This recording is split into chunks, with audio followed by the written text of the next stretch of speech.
بسم الله الرحمن الرحيم. الحمد لله الذي أنشأ خلقه وبرأ وقسم أحوال عباده غنى وفقرا وأنزل الماء وشق أسباب الثرى. أحمده سبحانه فهو الذي أجرى على الطائعين أجرا وأسبل على العاصين سترا. هو سبحانه الذي يعلم ما فوق السماء وما تحت الثرى ولا يغيب عن علمه دبيب النمل في الليل إذا سرى. سبحت له السماوات وأملاكها وسبحت له النجوم وأفلاكها وسبحت له الأنهار وأسماكها وسبحت له الأرض وسكانها وسبحت له البحار وحيتانها. وإن من شيء إلا يسبح بحمده ولكن لا تفقهون تسبيحهم. فأشهد أن لا إله إلا الله وحده لا شريك له جل عن الشبيه والمثيل والكفء والنظير. وأشهد أن محمدًا عبده ورسوله وصفيه وخليله وخيرته من خلقه وأمينه على وحيه.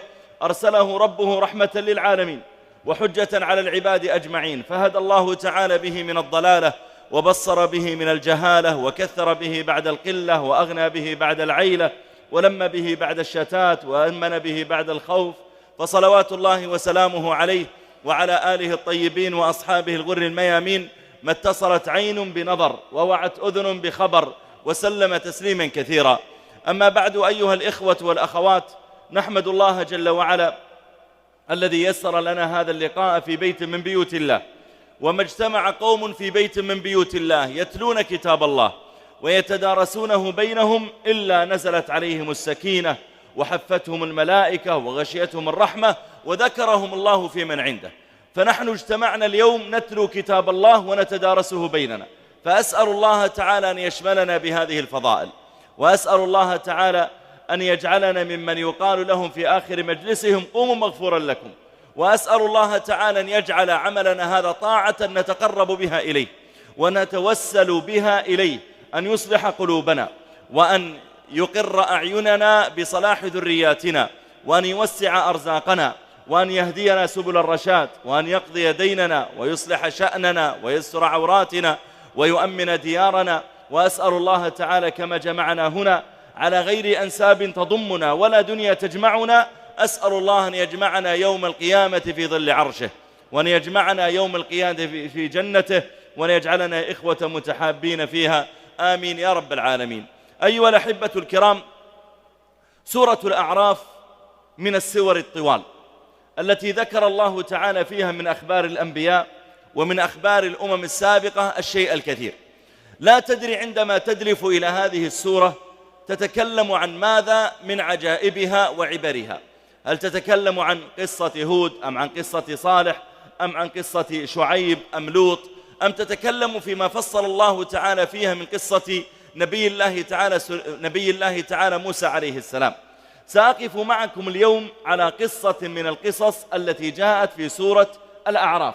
هذه القصة تعرض الله تعالى لخبرها وذكر شيئا من أمرها في سور قبل سورة الأعراف، كما ذكر ذلك في سورة البقرة وكما ذكره أيضا في سور أخرى سيأتي معنا شيء من الكلام فيها. ولقد بين الله تعالى فيها فضيلة من الفضائل جعلها بعض أهل العلم جعلها بعض أهل العلم ركنا سادسا من أركان الإسلام، لما ورد فيها من الفضائل والأحاديث التي تحث عليها. بل إن الله تعالى لعن بني إسرائيل لما قصروا في هذه الطاعة والفضيلة التي سنتحدث عنها من خلال هذه القصة. القصص في القرآن متنوعة. يقول سفيان الثوري: القصص جند من جند الله تعالى، بمعنى أن الله تعالى يجعل بعض القصص عبرة لآخرين. وإذا نظرت في القرآن وجدت أنك إن تكلمت عن الأنبياء والصبر على الدعوة وجدت قصصا تتعلق بذلك. إن تكلمت عن طول الأمد في الدعوة وجدت قصصا تتعلق بذلك. إن تكلمت عن التجارة والتجار استشهدت بقصة قارون. إن تكلمت عن الفتنة بالنساء استشهدت بما وقع من امرأة العزيز. إن تكلمت عن الحرص على التوحيد ذكرت قصة يوسف عليه السلام مع الرجلين الذين كان معه في السجن. إن تكلمت عن الحوار ذكرت قصة إبراهيم عليه السلام مع النمرود. إن تكلمت عن الجهر بالحق ذكرت قصة مؤمن آل ياسين أو مؤمن آل فرعون. ولا تكاد تخلو قصة من القصص إلا من عبر نستطيع أن نستشهد بها. ولذلك قال الله جل وعلا لنبينا عليه الصلاة والسلام: فاقصص القصص. لماذا؟ لعلهم يتفكرون. وقال جل وعلا كذلك نقص عليك من أنباء ما قد سبق. نقص عليك مما سبقك سواء من المسلمين المؤمنين أو حتى من الكافرين المعرضين. ذكرنا لك قصة النمرود، وذكرنا لك قصة فرعون، وذكرنا لك قصة قارون. نقص عليك من أنباء ما قد سبق وقد آتيناك من لدنا ذكرا. وقال جل وعلا وكلا نقص عليك من أنباء الرسل ما نثبت به فؤادك. نقص عليك قصة نوح حتى إذا طالت فترة دعوتك تذكر قصة نوح وتقول نوح قد لبث في قومه 1000 سنة إلا 50 عاما لماذا لا أصبر كصبره. نقص عليك قصة شعيب حتى إذا تلاعب قومك بالمكيال والميزان تذكر قصة شعيب فتقول قد فعل قوم شعيب ما فعلوا وصبر عليهم شعيب إذن سأصبر. نقص عليك قصة صالح وكيف تعنت قومه وقالوا له تريد أن نؤمن لك أخرج لنا من هذه الصخرة ناقة عشراء. قمة الإعراض والتعنت.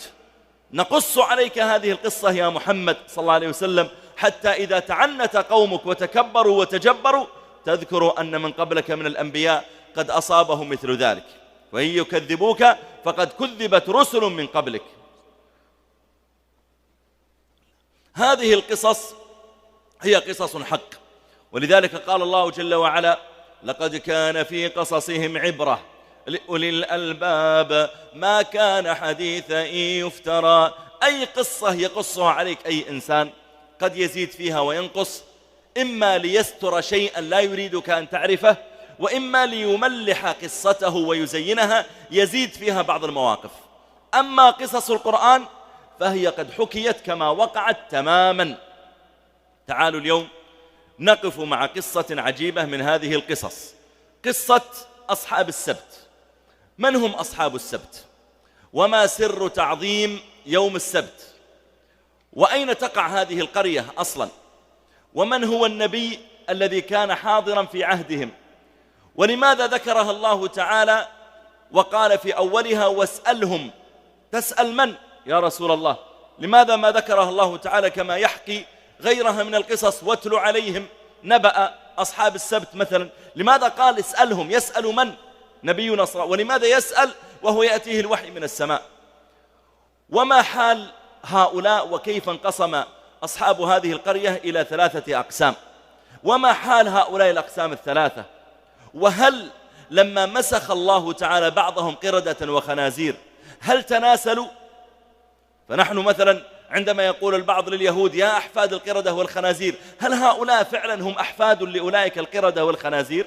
تناسلوا وأصبحت القردة التي نراها ربما يكون بعضها نسلا لأولئك. هل هذا صحيح أم لا؟ وكيف ينجو الإنسان لو وقع له مثل ما وقع لأولئك من أصحاب السبت؟ القصص أو الآيات التي قبل قصة أصحاب السبت ذكر الله تعالى فيها حال بني إسرائيل. مثلا قال لبني، كانت مباشرة لهم، يقول الله تعالى في آيات قبل هذا في سورة الأعراف يقول وإذ أنجيناكم من آل فرعون يسومونكم سوء العذاب يقتلون أبناءكم ويستحيون نساءكم. كانت الآيات التي قبل هذه الآيات واسألهم كانت موجهة مباشرة إلى بني إسرائيل، توجه الكلام إلى بني قريظة، إلى بني النضير، إلى بني قينقاع، سكان المدينة من اليهود. لكن لما جاء يذكر هذه القصة ترك بني إسرائيل ووجه الكلام إلى رسول الله عليه الصلاة والسلام وقال واسألهم عن القرية. طيب لماذا لم يقل مثلا واذكروا خبر القرية، بحيث أن الكلام يكون متواصلا مع ما قبل في نفس الأسلوب؟ لماذا كان الكلام الأول موجها إليهم ثم توجه إلى النبي عليه الصلاة والسلام يقول اسألهم عن القرية التي كانت حاضرة البحر؟ لعلنا نجد شيئا من ذلك في أثناء شرحنا لها. ذكر الله تعالى أخبار بني إسرائيل تحذيرا لنا.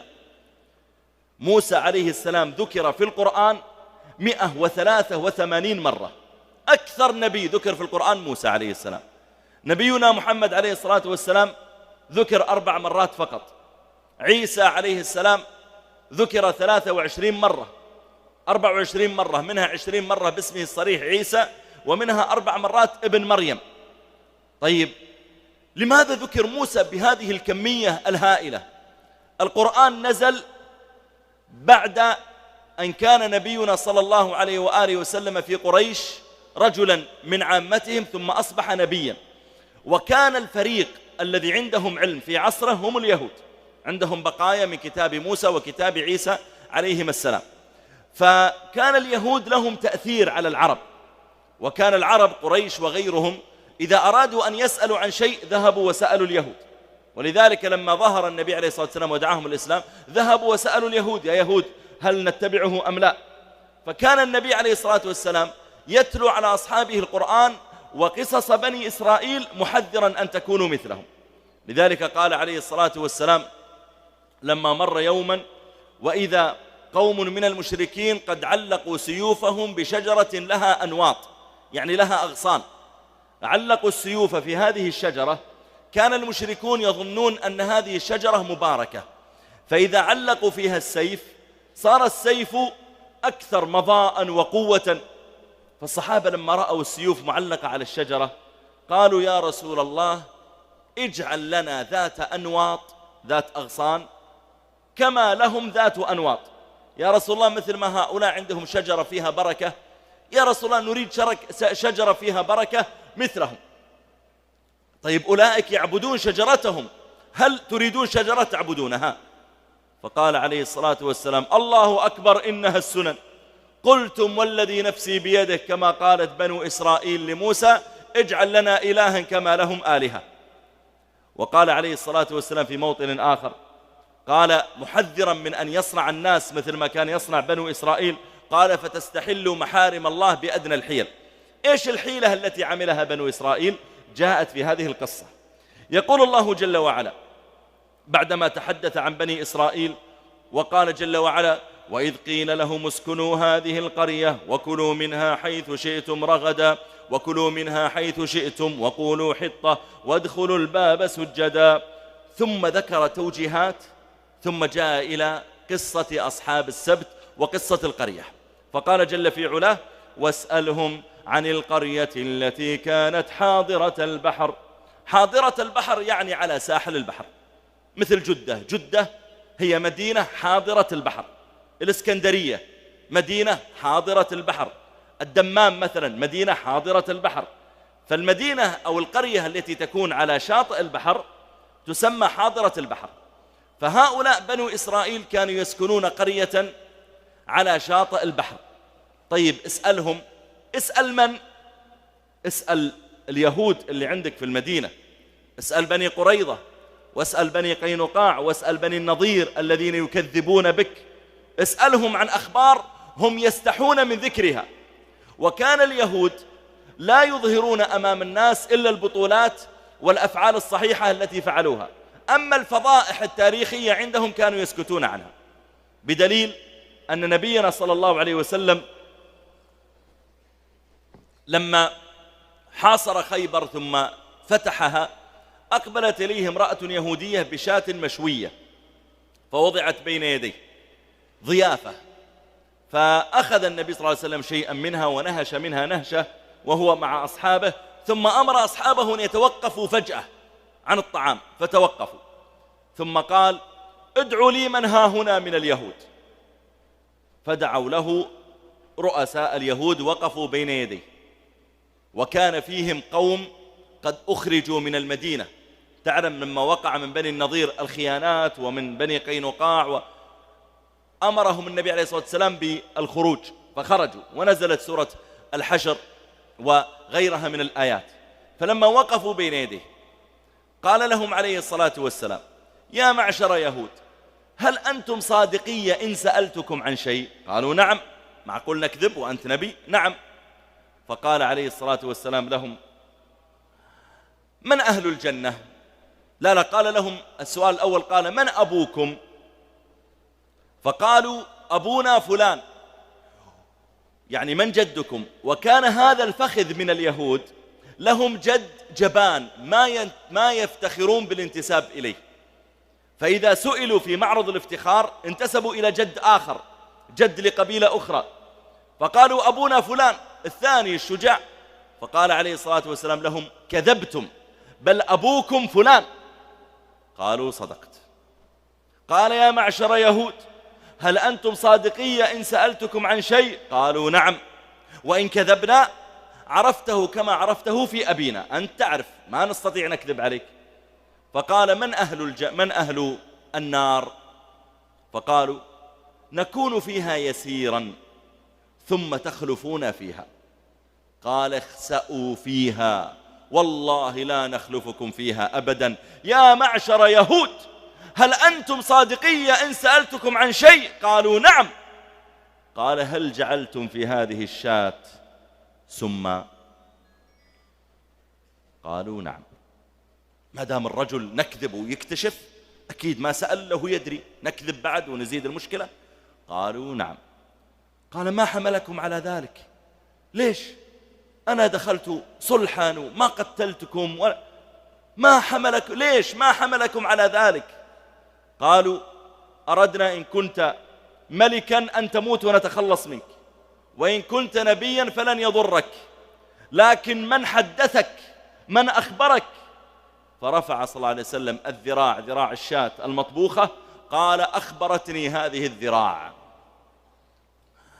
فاليهود قوم بهت كذابون، ولذلك الله جل وعلا يفضحهم في القرآن ويقول للنبي عليه الصلاة والسلام هم يكتمون هالقصة يا محمد، اسألهم عنها، اسألهم عن من كانوا من أقوامهم من السابقين الذين مسخوا قردة وخنازير، طلع فضائحهم حتى يعلموا أنك على الحق وأنهم قد حرفوا دينهم.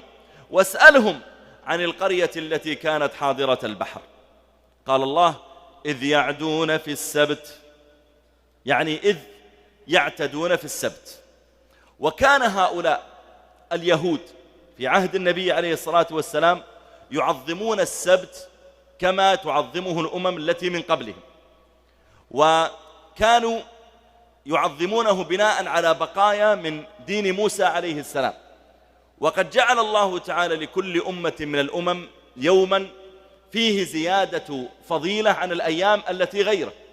مثلا يوم الجمعة، هذا اليوم المبارك فيه خلق آدم، وفيه أهبط إلى الأرض، وفيه مات، وفيه تقوم الساعة، وفيه ساعة لا يوافقها عبد مؤمن أو مسلم يسأل الله من خير الدنيا والآخرة إلا أعطاه إياه. فيوم الجمعة يوم مبارك شرع لنا فيه عبادات، منها مثلا التبكير إلى صلاة الجمعة، إقامة صلاة الجمعة، الاجتماع لها، سماع الخطبة والإنصات إليها، الاكثار من الصلاة على نبينا صلى الله عليه وسلم، قراءة سورة الكهف يعني في الحديث الحسن، والساعة التي فيها أجر أيضا وفضيلة. فيوم الجمعة يوم فيه زيادة فضيلة. والله جل وعلا يقول وربك يخلق ما يشاء ويختار. خلق الأماكن واختار مكة تكون أفضلها، خلق المياه اختار زمزم يكون أفضلها، خلق الشهور اختار رمضان أفضلها، خلق الليالي اختار ليلة القدر أفضلها، اختار أيضا من ضمن الأيام لما خلقها اختار يوم الجمعة ليكون هو عيد المسلمين. لذلك يستحب التطيب والتنظف ولبس أحسن اللباس في يوم الجمعة كأنه عيد. ويوم الجمعة هو أحب الأيام إلى الله تعالى، ولذلك أضل الله تعالى عنه الأمم من قبلنا، فصارت النصارى تعظم يوم الأحد، وصارت اليهود يعظمون يوم السبت، واختصنا الله تعالى بهذا اليوم المبارك. سبب تعظيم اليهود ليوم السبت يزعمون أن الله تعالى لما خلق السماوات والأرض في 6 أيام ارتاح في اليوم السابع يوم السبت، وهذا كلام باطل. والله جل وعلا يقول ولقد خلقنا السماوات والأرض في 6 أيام وما مسنا من لغوب. تعالى الله تعالى أن يصيبه ما يصيب المخلوق من تعب وضنك بعد عمل، تعالى الله عن ذلك، وما مسنا من لغوب. لكنهم ضلوا وادعوا ذلك، صاروا يعظمون يوم السبت ويعتبرون هذا اليوم يوم عبادة ما يشتغلون فيه. نحن خفف علينا، صح يوم الجمعة يوم عبادة، لكن لو الإنسان مثلا صياد وقام يصيد، ولا نجار وفتح المحل واشتغل بالنجارة، ولا عنده دكان وفتحه، ولا موظف وذهب إلى وظيفته يوم الجمعة، ما في مشكلة، المهم أن تقيم صلاة الجمعة. لكن عندهم منعوا، امتحنهم الله واختبرهم وخصص يوم السبت للعبادة فقط، ممنوع تشتغلون فيه أي شغل. طيب ماذا فعلوا؟ قال الله جل وعلا: واسألهم، يعني يا محمد اسأل اليهود اللي عندك، عن القرية التي كانت حاضرة البحر. هذه القرية قيل هي قرية أيلة، وهي أيلة موجودة في فلسطين، وقيل هذه، وهذا هو قول أكثر أهل العلم، وقيل هذه القرية كان فيها 70,000 من اليهود كانوا يسكنونها، وكانوا يشتغلون بصيد السمك. هي على شاطئ البحر، فكان شغلهم في صيد السمك، وكانوا يعدون في السبت. يعدون يعني يعتدون في يوم السبت. وتقدم الإشارة إلى قصة أصحاب السبت في سور أخرى، فقال الله جل وعلا في سورة البقرة مخاطبا اليهود يقول: ولقد علمتم الذين اعتدوا منكم في السبت فقلنا لهم كونوا قردة خاسئين. وفي سورة النساء قال الله: أو نلعنهم كما لعنا أصحاب السبت. إذن قصة أصحاب السبت قصة مهمة جدا، لدرجة أن الله تعالى في سور أخرى يشير إليها ولا يفصلها، ثم فصلها في سورة الأعراف. لكن تعال إلى قصة مؤمن آل ياسين مثلا، ما أشار الله إليها في أي سورة إلا في سورة ياسين. قصة مثلا النمرود مع إبراهيم ما أشار الله إليها في أي سورة إلا في نفس السورة. قصة قارون هل أشار الله لها في سور أخرى؟ لا. لكن قصة أصحاب السبت لأهميتها ذكرها الله في سورة البقرة: ولقد علمتم الذين اعتدوا منكم في السبت، فشوقهم إلى معرفة القصة. ثم ذكرها في سورة النساء: أو نلعنهم كما لعنا أصحاب السبت. طيب يا ربي من هم أصحاب السبت؟ فجاء تفصيلها هنا، فقال جل وعلا: إذ يعدون في السبت. قصة هؤلاء أنهم كان عيشهم من صيد السمك، يأكلونه ويبيعونه ويصنعون به ما يصنعون. فربنا ابتلاء لهم وامتحانا، كما ابتلى إبراهيم عليه السلام لما تعلق قلب إبراهيم بولده إسماعيل، قال: يا بني إني أرى في المنام أني أذبحك. ولدك يا إبراهيم هذا اللي أصبحت تفكر فيه ليلا ونهارا وتذكر في كل حين وتعلق به قلبك وتخاف عليه من نسمة الريح، لتثبت يا إبراهيم أن أمر الله عندك أعظم من محبتك لولدك، نأمرك بذبحه. تطيع ولا ما تطيع يا إبراهيم؟ قال الله: فلما أسلم وتله للجبين إلا أطيع يا ربي، أنت أحب إلي وأغلى وأعظم من كل شيء. فأراد الله تعالى أن يمتحنهم: هل المال والصيد والسمك والشغل أحب إليكم وأعظم، أم أمر الله أحب إليكم وأعظم؟ فأمرهم الله أن يصيدوا 6 أيام إلا يوم السبت. ممنوع الصيد في يوم السبت، ولا يسمح لكم أبدا في أن تصطادوا في يوم السبت أبدا. وصاروا فعلا يصيدون الأحد والإثنين والثلاثاء والأربعاء والخميس والجمعة، ويأكلون ويطعمون أولادهم ويبيعون. إذا جاء يوم السبت وقفوا، اليوم ما في صيد. مضت الأيام على ذلك، صار السمك يقبل في يوم السبت إلى الشاطئ بشكل كبير، كما قال الله تعالى مبينا هنا، قال: إذ تأتيهم حيتانهم يوم سبتهم شرعا. شرعا قال بعضهم الشارع هو الطريق، فصارت تأتي كأنها طرق، كأنها شوارع في الماء تسير مقبلة إلى الشاطئ. يعني هي اللي تأتيهم. عادة الصياد هو الذي يذهب إلى السمك وليس السمك الذي يأتي إليه. هنا انقلبت الآية، 6 أيام هم يذهبون يبحثون عن السمك في عمق البحر، إلا يوم السبت السمك هو اللي يأتي أمامهم. شرعا يعني مثل الشوارع، وقيل شرعا مثل شراع القارب. القارب يجعلون له الشراع، يوجه السفينة ويمشي بها، فصار السمك يأتي من كثرته يرونه بأعينهم مثل شراع القارب، فلم يصبروا. طيب هذا السمك أقبل إلى الشاطئ، قيل لأحد سببين: إما أن السمك بطبيعته لاحظ أن كل يوم سبت ما في صيد، فصار يقترب إلى الشاطئ يبحث عن طعام. وانت تعلم في الغالب أن الشاطئ الناس يلقون في بقايا طعامهم، أحيانا خبز، أحيانا بقايا مثلا عشاء غدا، فيكون على الشاطئ يعني الماء الملاصق للشاطئ يكون فيه رزق للسمك. ولذلك إلى اليوم في الليل يأتي السمك يقترب من الشاطئ يأكل، غير النهار. إلى اليوم لو تذهب إلى البحر، فإما أن السمك يعني بطبيعته تعود أنه كل يوم سبت ما في خطر فصار يقترب ويرونه بأعينهم، هذا يعني سبب لاقتراب السمك. أو سبب آخر أن الله جل وعلا جعل السمك يأتي في هذا اليوم امتحانا لهم واختبارا، كما قال: ومن العجائب والعجائب جمة قرب الحبيب وما إليه وصول، كالعيس في البيداء يقتلها الظما والماء فوق ظهورها محمول. يعني هم الآن ينظرون للسمك اللي الواحد منهم يظل ربما ساعة كاملة ماسك السنارة في عمق البحر، فإذا شعر بحركة في السنارة فرح وجر السنارة ويرجع ب5 ولا 6 من السمك ويرى نفسه اليوم منتصر. فما بالك الآن وهو يرى السمك بين يديه يستطيع أن يصيده بيده؟ يعني هذا إغراء شديد. ولذلك قال الله تعالى: إذ تأتيهم حيتانهم يوم سبتهم شرعا ويوم لا يسبتون لا تأتيهم. اليوم في غير يوم السبت الحيتان لا تأتي.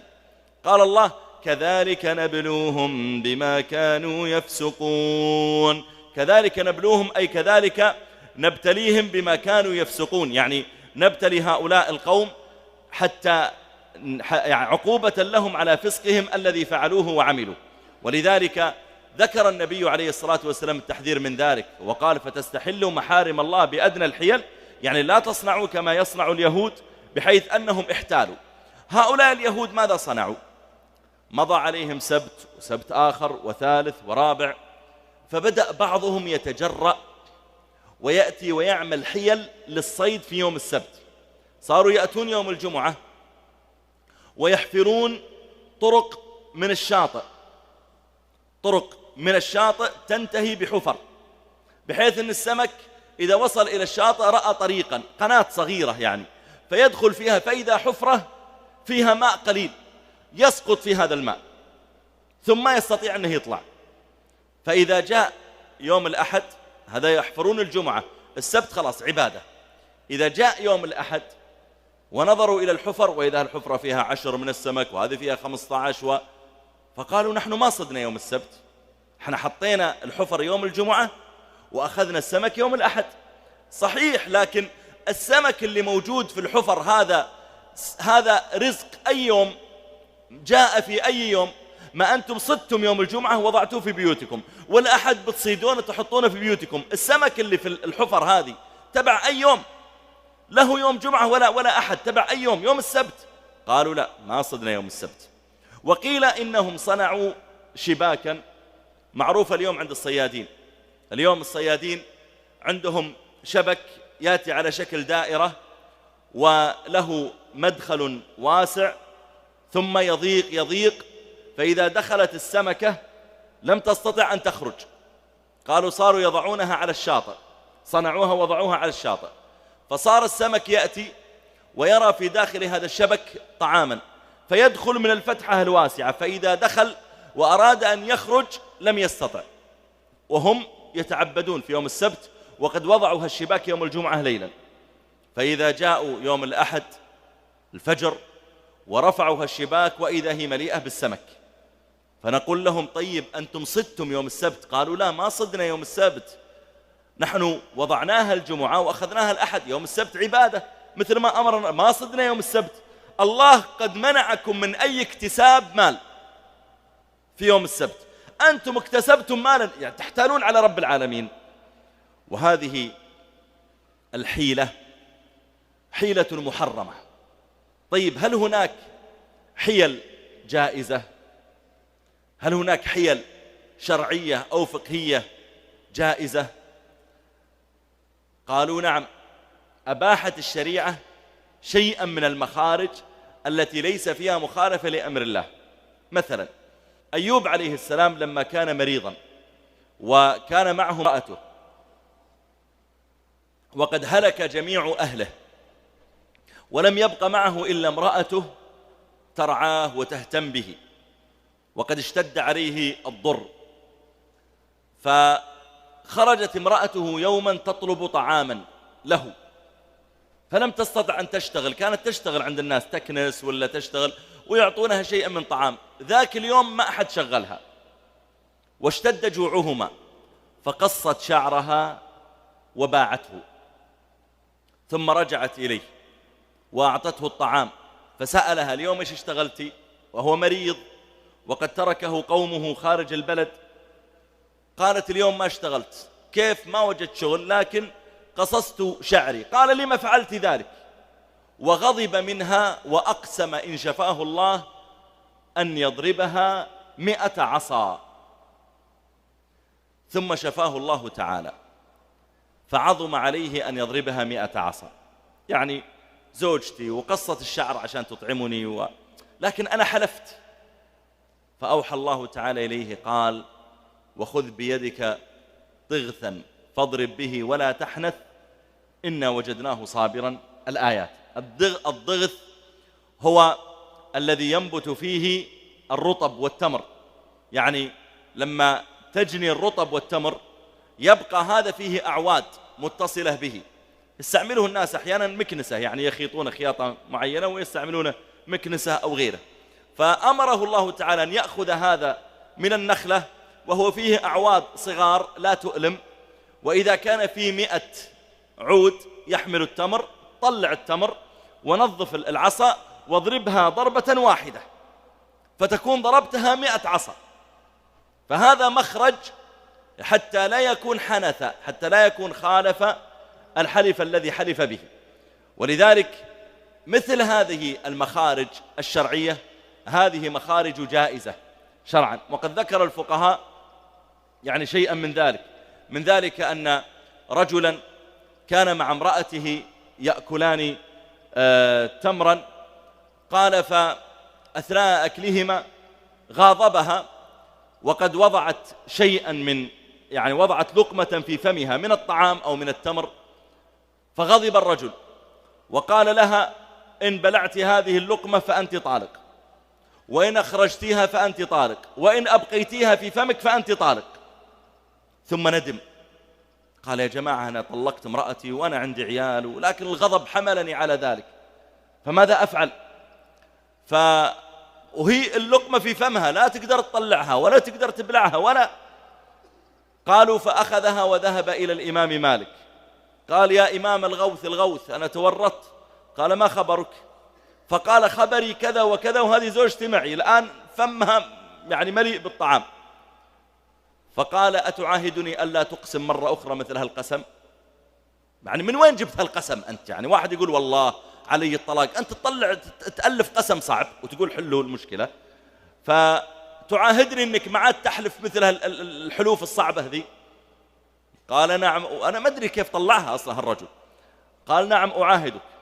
قال: مرها فلتخرج بعض اللقمة وتبلع بعضها، فتكون لا هي اللي بلعتها ولا هي اللي أخرجتها ولا هي اللي تركتها في فمها. فهذه أيضا من الحيل والمخارج الشرعية حتى لا يوقع له الطلاق. أما الاحتيال على الشريعة بأنواع من الحيل سواء في الأموال أو في غيرها، مثل أن يكون الإنسان يريد أن يدفع لإنسان مالا بالربا فيصنع صنيعا معينا على أنه بيع وهو في الحقيقة ربا، أو يريد مثلا أن يعود إلى نكاح امرأته التي طلقها 3 ولا تحل له حتى تنكح زوجا غيره، فيحتال حيلة معينة حتى تعود إليه. هذا لا يجوز.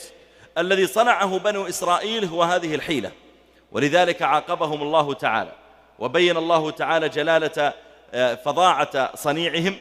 وعادة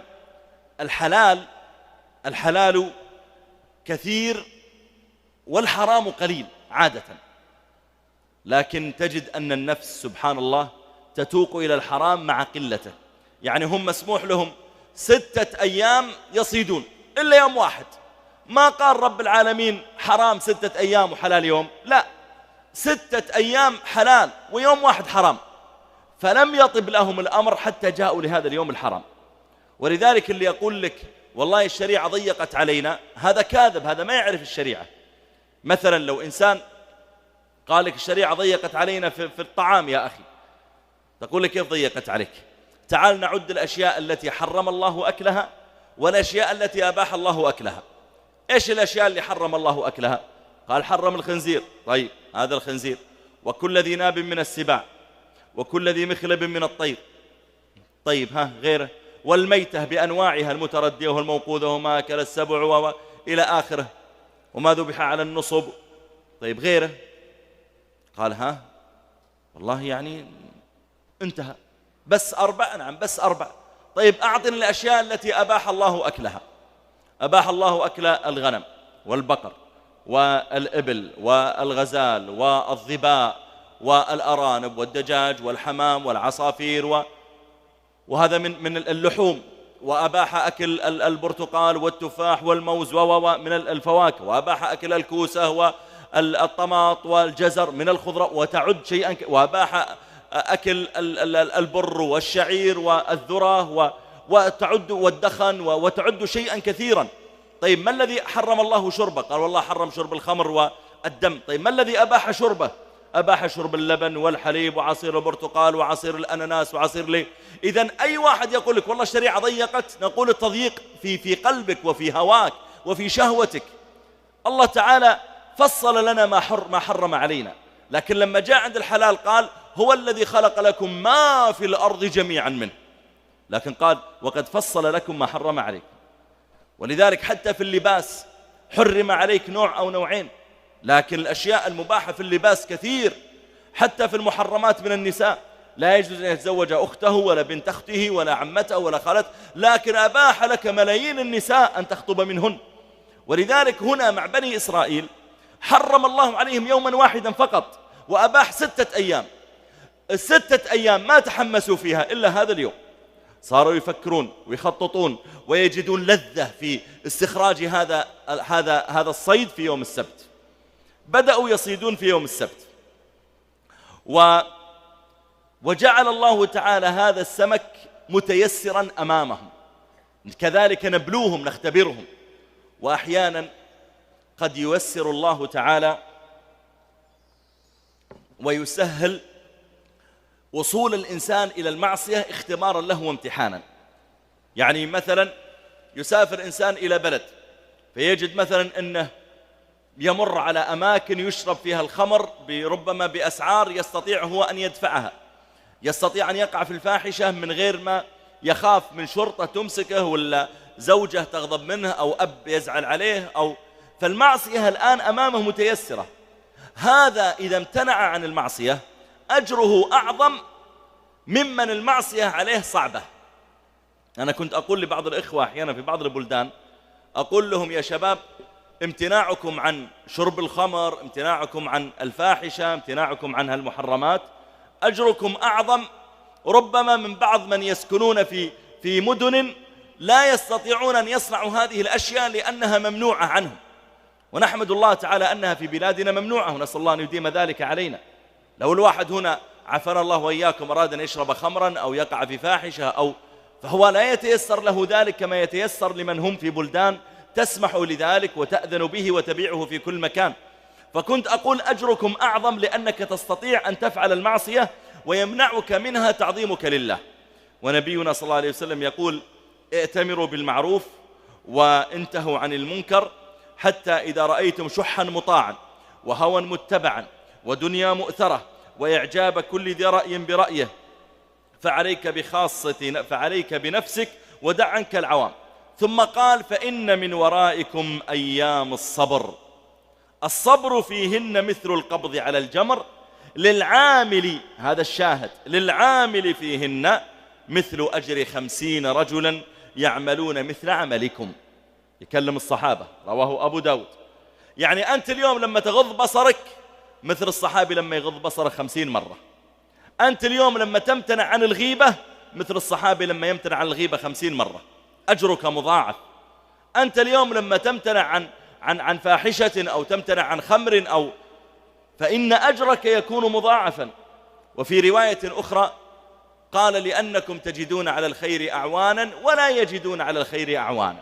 أنتم يا أبا بكر وعمر وعثمان وعلي، أنت لما تفعل الخير فيه من يعاونك والمجتمع كله يعينك، لكن سيأتي أيام المجتمع لا يساعد بل قد يحاربك إذا كنت من أهل الخير، فتمسكك كقبضك على الجمر يكون أجرك أعظم من غيرك ممن هو يعان على هذا. ولذلك كلما تيسرت الفتنة لك اعلم أن أجرك أعظم إذا امتنعت عنها. كلما تيسرت الفتنة لك اعلم أن أجرك أعظم إذا امتنعت عنها. إذا جلست أمام جهاز الكمبيوتر أو الجهاز في يدك ثم حدثتك نفسك بفتح صفحات فيها محرم ثم امتنعت عن ذلك تعظيما لمن يراقبك جل في علاه وخوفا من الله، فإن أجرك أعظم ممن لا يستطيع أن يصنع ذلك بل يمكن ما عنده جهاز في يده. كلما كانت المعصية متيسرة، مال تسرقه أو إنسان تعتدي عليه أو صلاة تتركها أو غير ذلك، وتركت المعصية تعظيما لله، فإن أجرك أعظم ممن أصلا لا تتيسر له هذه المعصية.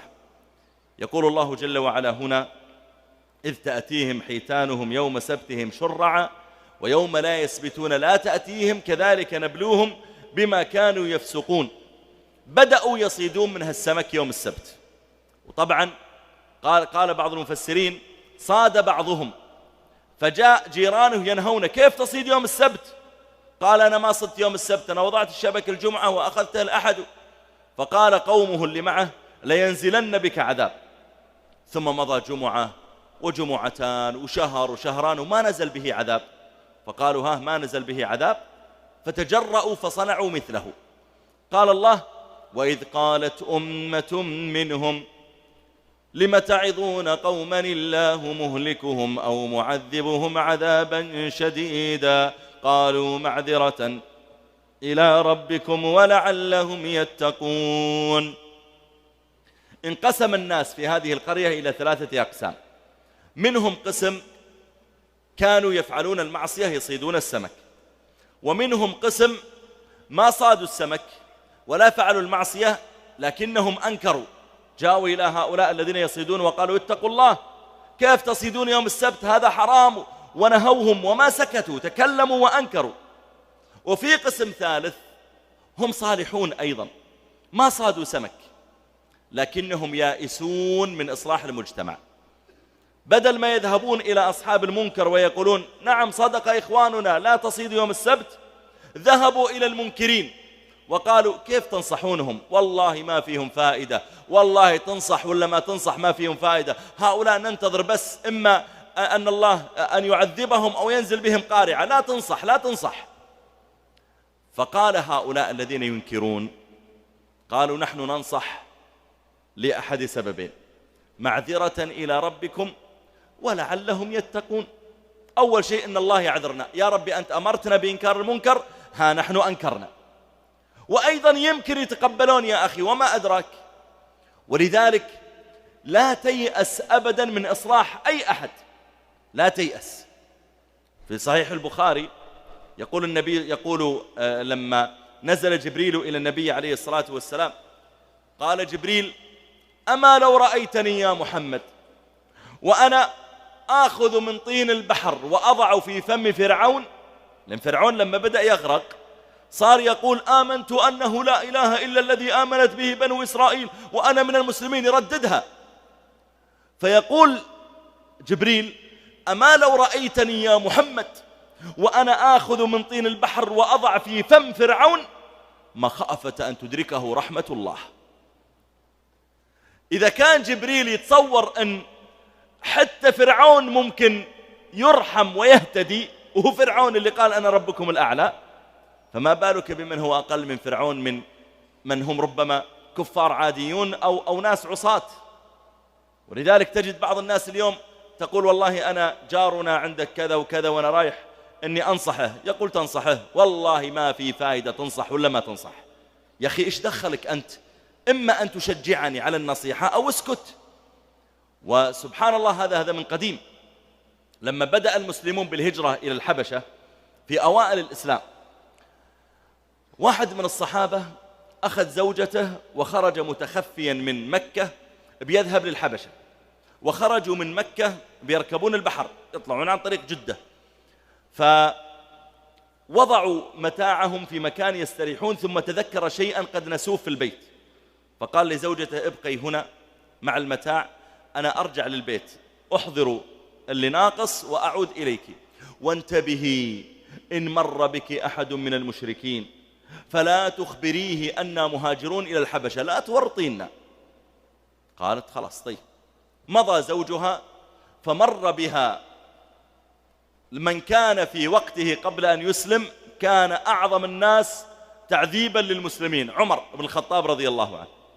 عمر كان عنده جارية أسلمت وكان يعذبها، يقولون فكان يعذب بعدين يتعب، فيخشى أنه يضع العصا ويرتاح، فهي تفرح وتقول زين رحمني، الحمد لله أنه رحمني، يعني ممكن يوقف التعذيب.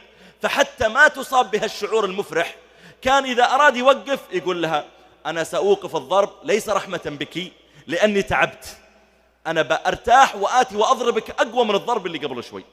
شوف شدة الكره. مر عمر بها المرأة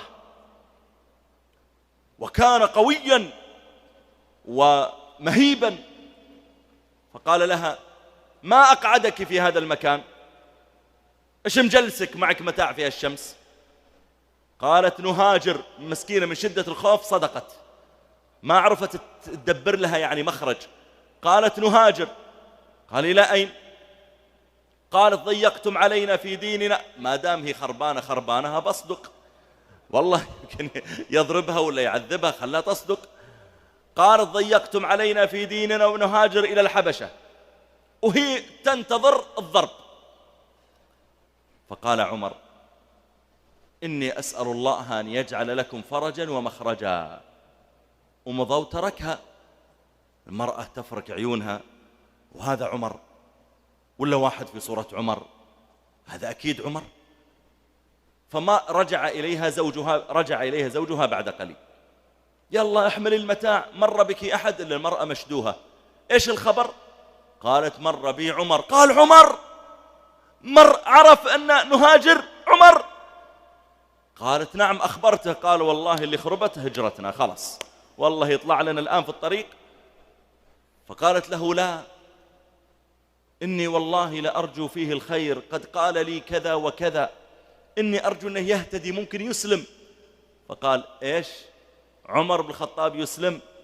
والله لو أسلم حمار الخطاب ما أسلم عمر بن الخطاب. يقول لو الحمار اللي عندهم في البيت يتشهد ويدخل في الإسلام عمر لا يمكن يسلم، من شدة اليأس أن يسلم عمر. وإذا بالهداية تنزل على قلب عمر، ويدخل عمر في الإسلام، ويصبح ثاني رجل في الإسلام بعد رسول الله صلى الله عليه وسلم وبعد أبي بكر، ومن العشرة المبشرين بالجنة، ويقتل شهيدا في سبيل الله. هل كان ذلك الرجل يدري عن عمر؟ يا مناس يا جماعة كانوا أشد الناس إعراضا، قساوسة، وأشد الناس بغضا للإسلام، ثم فتح الله على قلوبهم وصاروا من أحسن الناس في الإسلام. فهنيئا لمن صبر عليهم حتى اهتدوا على يده. بعض الناس ما في صبر، إذا رأى من هو شديدا في المعصية أو مقبلا عليها قال خلاص أنا غسلت يدي، هذا ما في فائدة. نقول لا تيأسن من أحد أبدا، وليكن عندك صبر لعل الله أن يفتح على قلوبهم. ومن ما يذكر في ذلك من يعني اللطائف، ذكروا أن أحد الإخوة كان يقوم على بناء مسجد، فتعطل المسجد في البناء ونقصهم مال، وقد أفنوا كل ما عندهم وأخذوا ممن يعرفون من التجار. فأخذ يسأل يا جماعة ما في أحد من جيران المسجد ممكن يساعدنا؟ ما في أحد من التجار؟ قالوا قد بقي تاجر واحد. قال ما اسمه؟ قالوا إبليس. قالوا كيف؟ قال كيف اسمه إبليس؟ قالوا هذا أعظم بغضا للدين من إبليس، لا يمكن يتصدق ولا يساعد في المسجد. قال يا جماعة دلوني على بيته. قالوا هذا ما في أمل. قال دلوني على بيته. قال طيب بيته، اذهب يمين يسار، هذا بيت التاجر، لكن ترى هذا أصلا زعلان أننا نبني مسجدا فضلا عن أن يتصدق للمسجد. هذا لو تبني ربما مكان لشرب الخمور أعطاك مال، أما مسجد. فذهب وطرق عليه الباب وفتح الخادم. قال وين سيدك؟ قال في الداخل. طيب ماذا تريد؟ والله أنا أقوم على بناء المسجد وكذا. المهم لا زال به حتى خرج السيد إليه، فجاء وهو في عتوه ونفوره وبغضه ولا يحب يرى أحدا من أهل الخير. فلما جاء وقف قال: ها ماذا تريد؟ التاجر هذا يسأل الشيخ هذا: إيش تبغى؟ ماذا تريد؟ قال: والله احنا يعني جزاك الله خير نبني مسجد، وإن شاء الله ذكروك بالخير، وإن شاء الله أنك تساعدنا، ويعني يكون في شيء منك بإذن الله في المساعدة. قال: أساعدكم في بناء المسجد؟ قال: نعم. قال: طيب. يطلع المحفظة ويحط يده كأنه بيطلع فلوس. قال: طيب افتح يدك. فالشيخ فرح، قال: يمكن معه 10,000 20,000 لسه ساحبها من الصراف وبيعطيني إياها. فمد يده فبصق فيها هذا التاجر، فمسحها هذا الشيخ في صدره وقال: هذه لوجهي. ثم مد يده الأخرى وقال: وهذه لوجه الله، فماذا تضع فيها؟ البصقة لي أنا ما هي مشكلة، هذه لوجهي، لكن هذه الأخرى لوجه الله، فماذا تضع فيها؟ فكأنما نزلت على ذلك الرجل صاعقة، تأثر وانتفض وأخذ يسبح ويستغفر، وجلس على الأرض ولا حركة: استغفر الله استغفر الله. ثم أكمل كل ما احتاجوه بعد ذلك للمسجد، كان باقي مبلغ يسير يعني. فأنت لا تيأسن من أحد. رب العالمين ذكر القصة فيها رسالة لنا. ناس يأتون ينكرون، وفريق يائسون، بدل ما يذهبون ويساعدونهم في الإنكار لا، يجيئون إلى المنكرين ويقولون: توقفوا عن الإنكار، خلاص اسكتوا، خلوهم يفعلون المعصية. ليش نخليهم يفعلون المعصية؟ قالوا: لأن ما في فائدة من هدايتهم. أنت إيش دراك؟ أنت دخلت في قلبه، أنت اطلعت على اللوح المحفوظ، أنت تعلم الغيب، ما الذي أدراك أنه لن يهتدي؟ اسكت عني، اتق الله، إما أن تعينني على الإنكار أو اسكت عني. ولذلك قال الله: وإذ قالت أمة منهم لم تعظون قوما الله مهلكهم أو معذبهم عذابا شديدا. هؤلاء يائسون، قالوا هؤلاء إما بيأتيهم هلاك ولا عذاب، مثل ما قال سليمان عن الهدهد: لأعذبنه عذابا شديدا أو لأذبحنه. يعني الله إذا ما قتلهم بيعذبهم. فهؤلاء الصالحون نيتهم طيبة ومتفائلون، قالوا: لا إلا بنستمر في الإنكار معذرة إلى ربكم. أول شيء ربي يعذرنا، احنا سوينا اللي علينا، ويمكن يهتدون ولعلهم يتقون.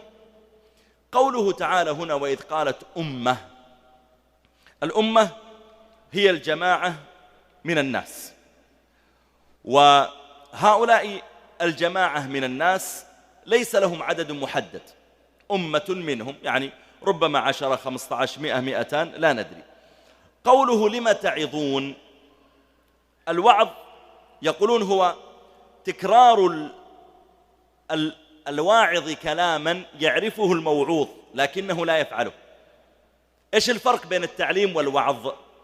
التعليم أني آتي إليك وأقول لك الصلاة واجبة، تقول: ها والله ما دريت أنها واجبة، جزاك الله خير، زين أنك علمتني. أو مثلا أقول لك: ترى لا يجوز الأكل باليسار، تقول: أوه جزاك الله خير، أنا والله كنت أظن أن اليسار واليمين واحد، أنا حديث الإسلام. فهذا تعليم اسمه. لكن الوعظ أني أبين لك شيء أنت تعرفه لكنك لا تفعله. فأقول لك ونحن نأكل، أقول: لا يجوز الأكل باليسار، أنت تدري أنه لا يجوز، لكنك تكاسلا تحمل الكأس باليسرى وتحمل الطعام باليمنى، فأنت تعرف المعلومة لكنك لا تطبقها. فأقول عندها أنا أعظك، أقول: اتق الله ولا تأكل باليسار، اليسار يأكل بها الشيطان، إنه يأكل بشماله. الآن أنا أكرر لك كلام أنت تعرفه، هذا اسمه وعظ. فلذلك هؤلاء يقولون: لما تعظون قوما، أصلا هؤلاء يدرون أن الصيد يوم السبت حرام، لماذا تخبرونهم؟ المعلومة موجودة عندهم. ولذلك أنت حتى عندما تنصح أحدا حاول تنوع الأسلوب. يعني مثلا تنصح أحدا هو عاق لوالديه، جئت أول مرة ونصحته مباشرة ما تقبل، مرة ثانية أرسلت له مقطع على جواله، نوع الأسلوب، ما تقبل. مرة ثالثة كلمت واحد من زملائه مثلا ليجري اتصالا بينه وبين أمه حتى صاحبنا العاق يسمع كيف هذا يتكلم مع أمه بأدب، فيقتدي. مثلا أسلوب ثالث. وهكذا احرص أنك إذا وجدت بابا مقفلا إلى من تنصحه ابحث عن أبواب أخرى، ربما هالباب ما يصلح له، الباب الثاني، لأن كل إنسان له مفتاح، لا تستعمل مفتاحا واحدا فقط. ولذلك حتى النبي عليه الصلاة والسلام كان يستعمل عددا من الأساليب مع الصحابة في دعوتهم، عدد من الأساليب مع القبائل عندما يدعوهم. هذا فيما يتعلق بالوعظ. قوله معذرة إلى ربكم، العذر هو السبب المقنع لترك الشيء. يعني أقول لك ليش غبت اليوم مثلا، فتقول أنا صار لي حادث وهذا تقرير المرور، هذا عذر، عذر لترك المحاضرة مثلا، أو لترك الدرس في الجامعة أو نحو ذلك. ولذلك يعني الإنسان ينتبه لمثل هذا، ولكن يكون عذر مقبول. أنا كم يوم مع الطلبة في الفصل الماضي عندنا اختبار في يوم عطلة، في يوم السبت، كان زحمة شوي الاختبارات، فحطوا اختبار يوم السبت، فكنت في اللجنة هراقب اختبار نهائي. فواحد من الطلبة جاي متأخر يمكن 20 دقيقة، ويوم السبت ما في سيارات في الشوارع، يعني الناس نائمون وكذا والشوارع فاضية. فطلعت قلت يا ابني أنت ليش متأخر؟ قال والله يا دكتور تعرف زحمة الشوارع وناس طالعين جامعة الإمام وناس طالعين جامعة الملك سعود وناس طالعين أعمالهم، وهذا مودي عياله المدرسة وهذا سواق معهم معلمات. وهو يتكلم أنا أقول في نفسي ما أنا جاي قبل شوي ما أخذ 5 دقائق، يعني الطرق فاضية يوم السبت والساعة 7. يعني لما خلص قلت الطرق زحمة، قال زحمة زحمة يا شيخ تعرف الرياضة أنت عاد شيخ، زحمة زحمة، وعايش الموقف هو. قلت عشان كذا تأخرت. قال واضح عيونه حمر لسه صاحي من النوم، يعني هو لو أنه ماسك الطريق على الأقل صح يعني. فقلت طيب بس يا ولدي اليوم سبت، لا في جامعة إمام ولا فيه موظفين ولا معلم. قال لا والله بصراحة بنشرت السيارة تعطلت شوي قلت يا أخي لا تكذب يعني صح أنا أقول لك اعتذر، وما دام ما أحد طلع من الطلاب لسه ولا انكشفت الأسئلة بندخلك، لكن لا تكذب، اعتذر وقل راحت علي نومه والنوم سلطان. فأنت أيضا إذا بتعطي عذر يكون عذرا مقبولا يعني. فهنا يقولون نحن ننكر معذرة حتى الله يعذرنا، ما يؤاخذنا أننا تأخرنا في عدم الإنكار.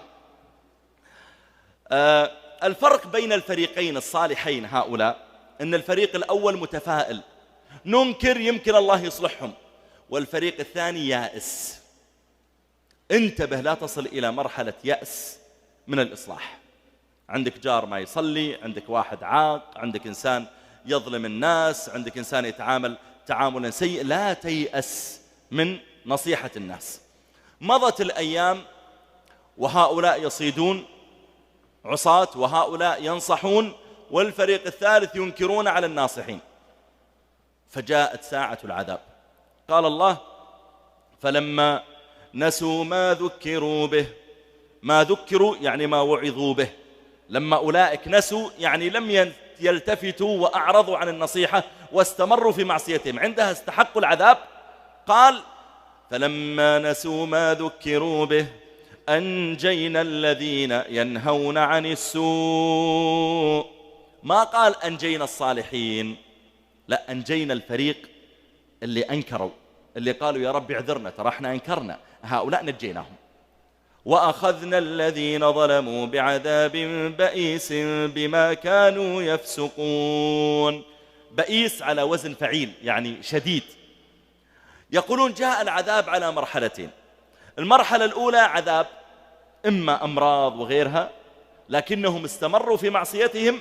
فقال الله في الآية التي بعدها فلما عتوا يعني طغوا، فلما عتوا عما نهوا عنه قلنا لهم كونوا قردة خاسئين. طيب السؤال، الفريق الصالحون الذين لا صادوا ولا أنكروا، فهم جمعوا بين طاعة وبين معصية. الطاعة التي هي طاعة الله في ترك الصيد يوم السبت، والمعصية ترك الأمر بالمعروف والنهي عن المنكر. معلوم أن الأمر بالمعروف والنهي عن المنكر أمر واجب إذا كان الإنسان يستطيع عليه ولن يأتيه من ورائه مضرة، وعلى الأقل أنكر بقلبك إذا ما تستطيع تنكر بيدك أو بلسانك. فهذا الفريق الذي سكت عن الإنكار هل نجا أم لم ينجوا. سئل ابن عباس عن ذلك فقال لا أعلم. فقال له مجاهد تلميذه قال يا إمام أليس الله تعالى قال أنجينا الذين ينهون عن السوء وأخذنا الذين ظلموا، فالذين ظلموا هم أولئك الذين صادوا. فقال ابن عباس لعل يعني لعل الله إن شاء الله يكون أنجى هؤلاء الذين سكتوا، وإلا فالآية جاءت في هؤلاء الذين أنكروا. وهذا يدل أيها الإخوة والأخوات على أهمية أن يسلك الإنسان كل ما يستطيع من سبل دعوية رفيقة لأجل إنكار المنكر على الآخرين. كيف مسخ هؤلاء قردة وخنازير؟ ذكر المفسرون بأن هؤلاء الصالحين لما رأوا أن هؤلاء لا يستجيبون لهم تركوهم وصاروا قد بنوا بينهم وبينهم جدارا، قالوا إحنا نعيش لوحدنا وأنتم لوحدكم، نخشى أن يأتي عذاب ويصيبنا معكم. قالوا فناموا ليلة من الليالي، الكل نام، فأصبحوا وخرج الصالحون يوم الأحد للصيد، ما هم صيادين أيضا، فلم يروا أصحابهم خرجوا، فأطلوا من فوق الجدار وإذا أولئك قد مسخوا قردة وخنازير. قالوا فدخلوا عليهم، مسخ شيوخهم كبارهم خنازير وشبابهم قردة، فصار القرد أو الخنزير يأتي إلى قريبه من الصالحين اللي أنكر عليه ويبكي بين يديه وهو لا يتكلم، يبكي بين يديه ويعرفه، لكن أولئك ما يعرفونهم، كلهم خنازير، ما يعرف وين فلان أو فلان، لكن أولئك الخنازير تعرف أصحابها، فيأتي ويبكي بين يديه فيقول له هذا الصالح ألم أكن حذرتك أن الله سينزل بكم عذابا؟ مسخهم الله قردة وخنازير، حولهم. وربك يخلق ما يشاء، إنما أمره إذا أراد شيئا أن يقول له كن فيكون. هل تناسل هؤلاء بعدما صاروا قردة وخنازير؟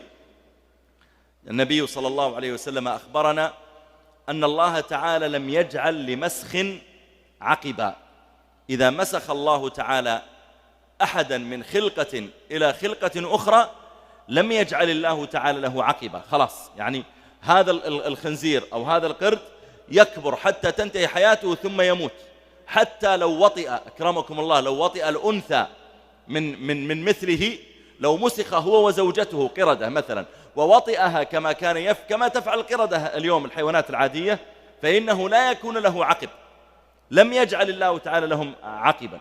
ولذلك لما يقول إنسان مثلا لليهود يا أحفاد القردة والخنازير، صحيح أن أقواما من اليهود من أجدادهم قد مسخوا قردة وخنازير، لكن أولئك الذين مسخوا لم يخلفوا عقبا، فكلمة أحفاد ليست دقيقة لغويا، لكن لو قيل يا أصحاب مثلا أو يا أمثال أو نحو ذلك لعله يكون يعني أقرب إلى الصواب في ذلك. ربنا جل وعلا يخلق ما يشاء، ولذلك اختار الله تعالى لهم هذا النوع من العذاب، وهذا النوع من العذاب جاءهم بعدما نزل بهم عذاب أول فلم ينتهوا، ثم جاءهم العذاب الأكبر لما مسخوا إلى قردة وخنازير. ذكر أهل العلم من الفوائد أيضا حول هذه القصة أن نبينا صلوات ربي وسلامه عليه حذر من مثل فعله، وهذا مصداق قول الله تعالى وإذ تأذن ربك ليبعثن عليهم إلى يوم القيامة من يسومهم سوء العذاب. تأذن يعني أخبر وأعلم، وأذن في الناس بالحج يعني أخبر الناس بذلك. ليبعثن عليهم يعني ليبعثن على اليهود إلى يوم القيامة من يسومه سوء العذاب. هذا حكم من رب العالمين أن اليهود إلى قيام الساعة كل فترة يأتيهم من يضرب رؤوسهم، يعني كل فترة يأتيهم من يزيدهم ذلا، يسومهم يعني يفرض عليهم، كما قال الله وإذ نجيناكم من آل فرعون يسومونكم سوء العذاب، وهذا يدل على خبث اليهود إلى يوم القيامة. أسأل الله جل وعلا أن ينفعنا وإياكم بما سمعنا، أسأل الله تعالى أن ينفعنا وإياكم بما سمعنا، وأن يجعلنا ممن يستمعون القول فيتبعون أحسنه. اللهم كما جمعتنا في هذا المكان فاجمعنا يا رب العالمين في جنتك يا ذا الجلال والإكرام يا رب العالمين. اللهم وإنا نسألك أن تصلح أحوال المسلمين في كل مكان، اللهم أصلح أحوال إخواننا في اليمن، اللهم أصلح أحوال إخواننا في اليمن، وأصلح أحوال إخواننا في مصر، وأصلح أحوالهم في العراق وفي فلسطين وفي كل أرض من أرضك، وفي ليبيا وفي كل أرض من أرضك يا رب العالمين. بارك الله فيكم، وصلى الله على نبينا محمد وعلى آله